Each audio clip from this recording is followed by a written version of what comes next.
పవన్ కళ్యాణ్ మాట్లాడుతూ తెలంగాణ మీ అయ్య జాగిరా అని మాట్లాడిన దానికి పొన్నం ప్రభాకర్ మాట్లాడుతూ అవును మా అయ్య జాగిరా అని పొన్నం ప్రభాకర్ గారు మాట్లాడారు. హైదరాబాద్ ఎవరు అయ్యే జాగీర్ కాదండి, రాజ్యాంగంలోనే ఉంది. నువ్వు భారతీయుడు అయితే ఎక్కడైనా వెళ్ళి బతకొచ్చు, ఎక్కడైనా బిజినెస్లు చేసుకోవచ్చు అని. తెలంగాణ రావాలంటే ఏమైనా వీసాలు పాస్పోర్ట్లు కావాలా అని నేను అడుగుతున్నాను. ఒక వేరే నార్యమని వచ్చింది, మొన్నటి వరకు అమెరికాలో కూలి పని చేసుకుంది, ఇప్పుడు ఇక్కడికి వచ్చేసి ఏదో మసాజ్ సెంటర్లట సంకలు రుద్దడం, తొడలు రుద్దడం, పిరుదులు రుద్దుకునే బిజినెస్ చేస్తుంది. ఆమె ఆంధ్రాని ఎంత కించపరుస్తూ మాట్లాడింది. అసలు ఆంధ్ర వాళ్ళకి అసలు ఉద్యోగాలు లేవు, హైదరాబాద్లో వెళ్ళిపోతారు, లేకపోతే చెన్నై వెళ్ళిపోతారు, లేకపోతే బెంగళూరు వెళ్ళిపోతారు అని అంటుంది. అసలు నీకు ఏం తెలుసు మా ఆంధ్ర కోసం? చంద్రబాబు నాయుడు చేరి కింద కంటే వాటర్ వెళ్ళిపోతుందట. వాటర్లో కూర్చుని కర్మ ఆయనకేంటి?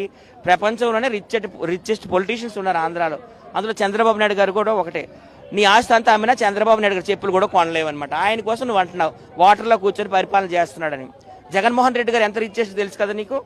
అలాగే నారాయణ గారు నెల్లూరు నారాయణ విద్యా సంస్థలు, ఆయన ఎంత రిచెస్ట్ నీకు తెలుసు కదా. అలాగే మా గుంటూరు ఎంపీ పెమ్మసాని, ఆయన ఎంత రిచెస్ట్ తెలుసు కదా. అలాగే నెల్లూరు ఎంపీ ఆయన ఎంత రిచెస్ట్ తెలుసు కదా. జిఎంఆర్ తెలుసు కదా, మా జిఎంఆర్ పెద్ద పెద్ద ఎయిర్పోర్ట్లు, హైదరాబాద్ ఎయిర్పోర్ట్ కూడా ఆయన కట్టాడు, పెద్ద పెద్ద ఎయిర్పోర్ట్లు ఉన్నాయి. ఆంధ్ర చాలా ధనిక రాష్ట్రము, 1100 కిలోమీటర్ల కోస్టల్ ఏరియా ఉంది, సముద్ర తీరం ఉంది, అడుగడుగున పోర్టు ఎయిర్పోర్టే. అర్థమవుందా? వైజాగ్కి వెళ్దా, వైజాగ్లో 2 పోర్టులు ఉన్నాయి. వైజాగ్ పోర్టు ఆసియాలోనే అతి పెద్దది. అలాగే గంగవరం గాజువాక పోర్టు, అలాగే వైజాగ్లో 2 ఎయిర్పోర్ట్లు, భోగాపురంలో అల్లూరు సీతారామరాజు ఎయిర్పోర్టు, అలాగే వైజాగ్లో ఒక ఎయిర్పోర్టు. కొంచెం కిందకు వద్దాం, రాజమండ్రిలో ఎయిర్పోర్టు, పక్కనే కాకినాడలో పోర్టు. కొంచెం కిందకు వద్దాం, మచిలీపట్నంలో పోర్టు, అలాగే విజయవాడలో ఎయిర్పోర్ట్. ఇంకా కొంచెం కిందకు వద్దాం, నెల్లూరులో పోర్టు, పక్కన ఉన్న తిరుపతిలో ఎయిర్పోర్టు. రాయలసీమకు వద్దాం, కడపలో ఎయిర్పోర్టు, కర్నూలులో ఎయిర్పోర్టు, పుట్టపర్తిలో ఎయిర్పోర్టు. అంటే అంత విమానాల మీద తిరుగుతున్నారు ఆంధ్ర వాళ్ళు, అది నువ్వు తెలుసుకో.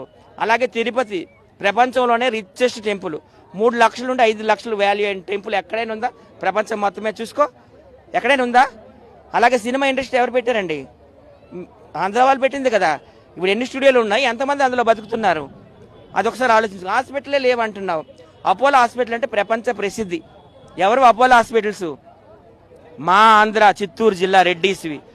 అలాగే కేర్ హాస్పిటల్స్ ఎవరివి? మా ఆంధ్ర వాళ్ళవి, భీమవరం వెస్ట్ గోదావరి డిస్ట్రిక్ట్ వాళ్ళవి. కిమ్స్ హాస్పిటల్ ఎవరివి? కిమ్స్ మా ఆంధ్ర వాళ్ళవి. నెల్లూరు వాళ్ళవి కిమ్స్ హాస్పిటల్స్. అలాగే ఆంధ్రాలో వరి కావచ్చు, మామిడి పళ్ళు కావచ్చు, గుంటూరు మిరపకాయలు కావచ్చు, చేపలు, సముద్రంలో ఉండే చేపలు కావచ్చు. ఇంత ఘనంగా ఎగుమతి చేసే ప్రాంతం ఏదైనా ఉందా? ఇంత ఉత్పత్తి చేసే ప్రాంతం ఏదైనా ఉందా? మాకేం తక్కువ ఆంధ్ర వాళ్ళకి అలా మాట్లాడుతున్నాడు, నాకు తెలియకడుతున్నాను. అమెరికా లెవెల్లో చైర్లు వేసుకొని కూర్చున్నారు ఆంధ్ర వాళ్ళు. సత్యనారాయణ తెలుసు కదా, మైక్రోసాఫ్ట్ సీఈఓ ఆయన. అలాగే రాజమౌళి ప్రపంచం గర్వించదగ్గ డైరెక్టర్లు ఆయన ఉన్నాడు. స్పీల్బర్గ్, జేమ్స్ కెమెరాన్ తర్వాత మళ్ళీ రాజమౌళి గారే. ఆయన సినిమాలకు ఆస్కార్ అవార్డులు, గోల్డెన్ గ్లోబ్ అవార్డులు వస్తున్నాయి. ఫోన్లు చేస్తున్నారు స్పీల్బర్గ్ గారు, జేమ్స్ కెమెరాను రాజమౌళి గారికి, you are the number 1 in the world అని. ఆంధ్రాకి ఏం తక్కువైపోయింది అంత కించపరుస్తున్నావు? నాకు తెలియకడుగుతున్నాను. అడుగడుగున పోర్టులు ఉన్నాయి, ఎయిర్పోర్ట్లు ఉన్నాయి, 1100 కిలోమీటర్లు సముద్ర తీరం ఉంది, చేపలు సమృద్ధిగా వస్తున్నాయి, వరి, మామిడి పళ్ళు, గుంటూరు మిర్చి, ఇలా చెప్పుకుంటూ పోతే చాలా ఉన్నాయి ఆంధ్ర ఘనకీర్తులు అన్ని కూడా. అల్లూరు సీతారామరాజు నడియాడిన స్థలం అది. నేషనల్ లెవెల్ ఆయన లీడరు, లోకల్ లీడర్ కాదు ఆయన. ఆయన ఫోటోతో పోస్టల్ స్టాంప్ కూడా రిలీజ్ అయింది. నీకు ఏం తెలిసిన ఆంధ్ర కోసం ఇంత ఘోరంగా మాట్లాడుతున్నావు? ఆంధ్ర వాళ్ళ కంపెనీల్లోనే పనిచేసుకొని చాలా మంది బతుకుతున్నారు, ఆంధ్ర వాళ్ళు పెట్టిన స్టూడియోల్లో పనిచేసుకొని చాలా మంది బతుకుతున్నారు, ఆంధ్ర వాళ్ళు పెట్టిన హాస్పిటల్లో పనిచేసుకొని చాలా మంది, ఆంధ్ర వాళ్ళ సంస్థల్లోనే ఉన్నారు కోట్లాది మంది జనాలు. అది నువ్వు తెలుసుకో, అర్థమవుతుందా? మా ఆంధ్ర ఎప్పుడైనా రిచెస్ట్, ఇక్కడ పనులు చేసుకుని బతుకుతున్నారు అంటావు. హైదరాబాద్ తీసుకుందాం, ఐటీ సెక్టర్లో ఎవరున్నారు ఎక్కువ? అందరూ నార్త్ ఇండియన్స్ ఉన్నారు. వ్యాపారాలు ఎవరు చేస్తున్నారు? అందరూ నార్త్ ఇండియన్సే. ఎవరు? గుజరాత్ వాళ్ళు, మహారాష్ట్ర వాళ్ళు, ఇంకెవరు? గుజరాత్, మహారాష్ట్ర, రాజస్థాన్ వాళ్ళు ఉన్నారు. హోటల్ ఇండస్ట్రీ తీసుకు ఎవరున్నారు అందులో వర్కర్స్? ఒడిస్సా వాళ్ళు, అలాగే వెస్ట్ బెంగాల్ వాళ్ళు, నేపాల్ వాళ్ళు ఉన్నారు. రైల్వే తీసుకు ఎవరున్నారు? బీహార్ వాళ్ళు ఉన్నారు, యూపీ వాళ్ళు ఉన్నారు. ఆంధ్ర వాళ్ళు ఎక్కడున్నారు? ఆంధ్ర వాళ్ళని పడి ఏడుస్తున్నారు, నాకు తెలియగడుగుతున్నారు. రాసి పెట్టుకోండి. ఆంధ్ర వాళ్ళు పెట్టిన స్టూడియోల్లోనూ పనిచేసుకుంటున్నారు, బతుకుతున్నారు చాలా మంది. ఆంధ్ర వాళ్ళు పెట్టిన పరిశ్రమలోనే పనిచేసుకుని బతుకుతున్నారు చాలా మంది. ఆంధ్ర వాళ్ళు పెట్టిన హాస్పిటల్లోనే పనిచేసుకుని బతుకుతున్నారు చాలా మంది. ఆంధ్ర వాళ్ళ పోర్టుల్లో, ఎయిర్పోర్టుల్లో పనిచేసుకుని బతుకుతున్నారు చాలా మంది. గుంటూరు మిర్చికి వచ్చి చూడండి, అక్కడ ఆసియాలోనే అది పెద్ద గుంటూరు మిర్చి కార్యాలయం, అక్కడ ఎంతమంది పని చేసుకున్నారో చూడండి. అర్థమవుతుందా? మా ఆంధ్ర ఎవరు రావడం లేదా? మా ఆంధ్రాని ఎవరు వాడుకోవడం లేదా? వైజాగ్ ఎంతమంది వస్తున్నారు? తిరుపతి ఎంతమంది వస్తున్నారు? శ్రీశైలం ఎంతమంది వస్తున్నారు? అరకు ఎంతమంది వస్తున్నారు?